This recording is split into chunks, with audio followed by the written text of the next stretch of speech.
Satan a envoyé une femme pour me détruire. Pas une sorcière, pas une prostituée, une jeune fille, belle, pure en apparence, irrésistible. J'étais jeune, seul, pasteur, une petite chambre, personne autour, personne pour voir. Et le diable m'a parlé. Appelle-la, tu es un homme, elle est une femme, personne ne saura. Ce jour-là, ma destinée était en jeu. Ce que vous ne comprenez pas, c'est que derrière certaines tentations, il y a des esprits. Derrière certaines propositions, il y a des alliances. Beaucoup pensent que le succès est une question de talent. Non. Beaucoup pensent que la chute est un accident. Non. Il y a un monde spirituel qui pousse les hommes et un monde spirituel qui les piège. J'ai vu un homme exploser en un mois. Argent, foule, puissance. Puis on lui a dit le prix à payer. Coucher avec une femme folle tous les 3 mois ou devenir fou lui-même. On ne contacte pas les esprits à bas prix. Et ce jour-là, dans ma petite chambre, Satan pensait m'avoir, mais à 23 ans, j'ai pris une décision coûteuse, une alliance de pureté, de feu, de justice. Et cette décision a changé ma destinée.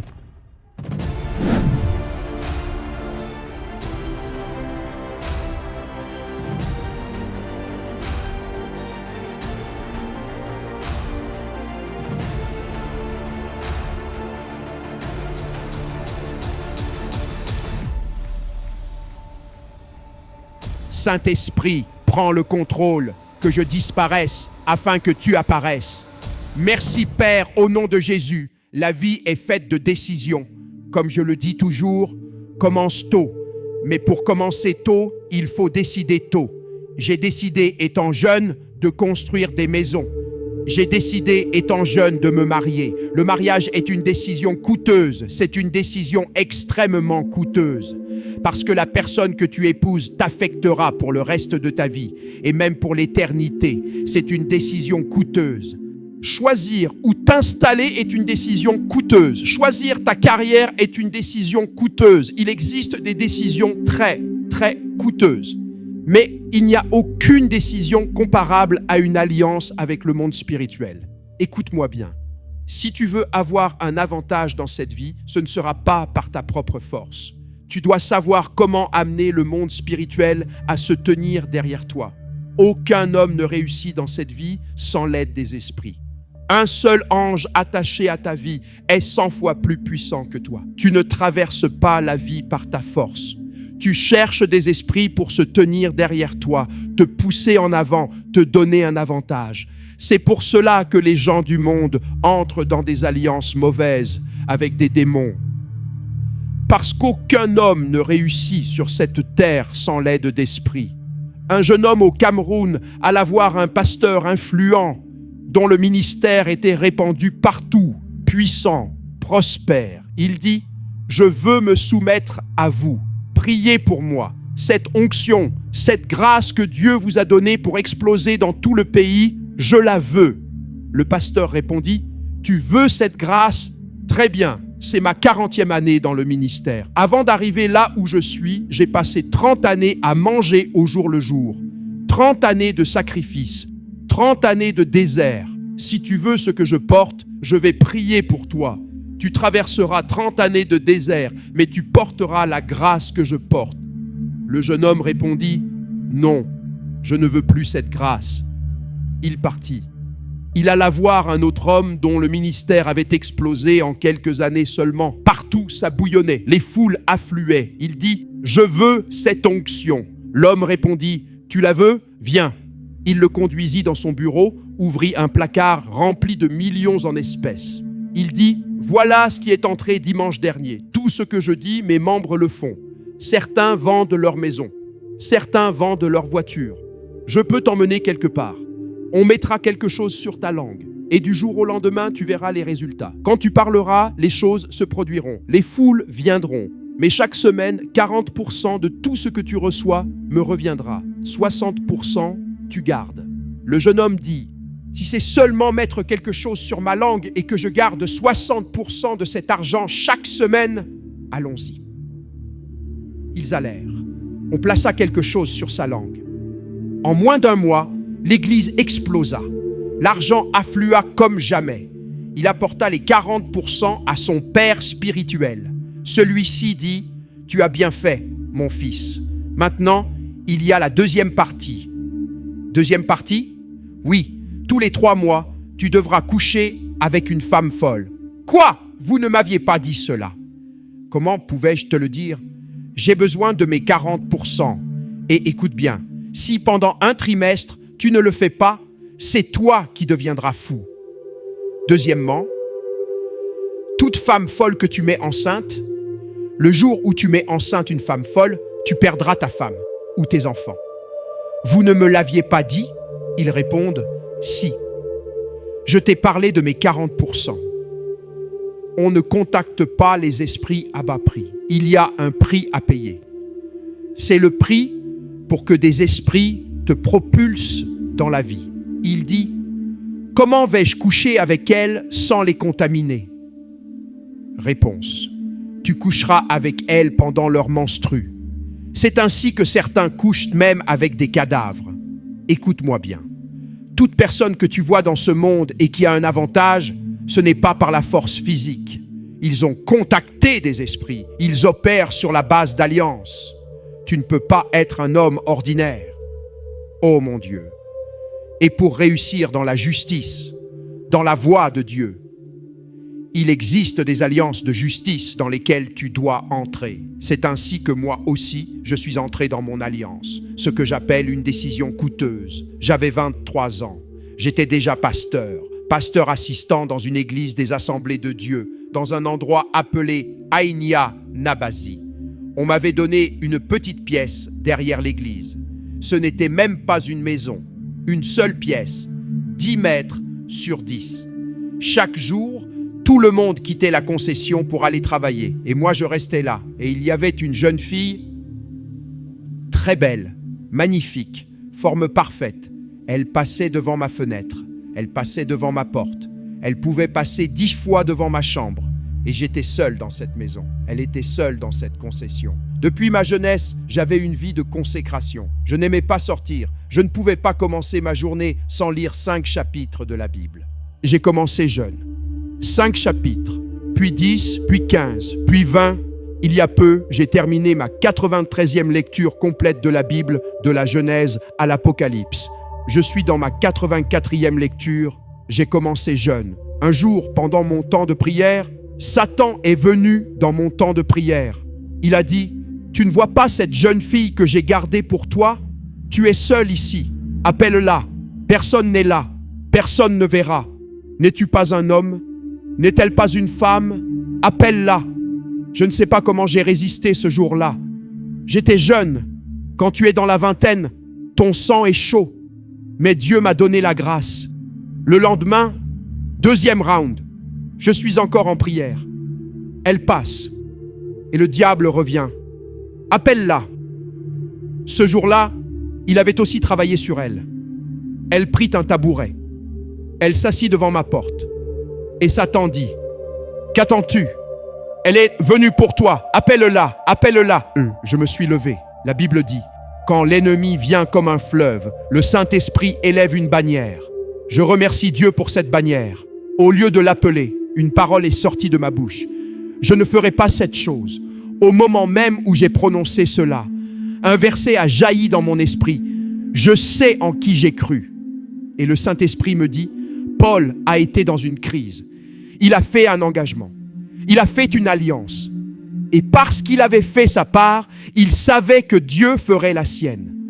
C'est cela, une alliance. À 23 ans, je me suis mis à genoux. J'ai fait une alliance de pureté, de sainteté, de justice. Une décision coûteuse. J'ai dit, Père, jusqu'à mon dernier souffle, je n'aurai de relation sexuelle avec aucune femme en dehors de l'épouse que tu m'as destinée. Et par ta grâce, je lui serai fidèle tous les jours de ma vie. Et parce que c'était une alliance contraignante, j'ai dit, le jour où je viole cette alliance, que 6 choses m'arrivent. Numéro 1, dans la ville où tu m'as appelé à être une voix, que je marche nu dans les rues, devenu fou, mangeant dans les caniveaux. Numéro 2, dans le ministère que je devienne une moquerie, un sujet de ridicule. Numéro 3, que toutes les propriétés que tu me donnes me soient retirées. Numéro 4, que tous mes véhicules soient détruits. Numéro 5, que ma femme souffre gravement dans ses accouchements. Numéro 6, que mes enfants souffrent d'instabilité mentale. Tu dis que c'est dur? C'est parce que ton christianisme est gratuit. Tu n'as jamais fait d'alliance pour attirer les esprits. Tu viens vers Dieu en disant « Bénis-moi, élève-moi, augmente-moi. Qu'apportes-tu à la table ?» Puis j'ai dit « Père, si tu m'aides à garder cette alliance, que 6 bénédictions me suivent. » Numéro 1, au lieu de devenir fou dans cette ville, élève-moi pour devenir la voix de cette ville. Aujourd'hui, je ne peux pas marcher librement dans la rue. Partout où j'entre, on m'arrête pour la prière. Ce n'est pas seulement dans ma ville. Des nations m'invitent. Numéro 2, élève-moi au-dessus de mes contemporains. Dieu a élargi ma voix à l'échelle mondiale à cause d'une alliance faite dans ma jeunesse. Numéro 3, bénis-moi avec des maisons et des terres. La maison où je vis ressemble à celle d'un gouverneur. Je ne l'ai pas construite, quelqu'un me l'a donnée. Numéro 4, bénis-moi avec des voitures. Je n'ai jamais acheté une voiture, on me les offre. Numéro 5, bénisse ma femme, qu'elle enfante sans souffrance. Numéro 6, que mes enfants soient bénis de l'Éternel. C'était mon alliance. Je ne savais pas que j'avais attiré des esprits puissants, mais écoute-moi.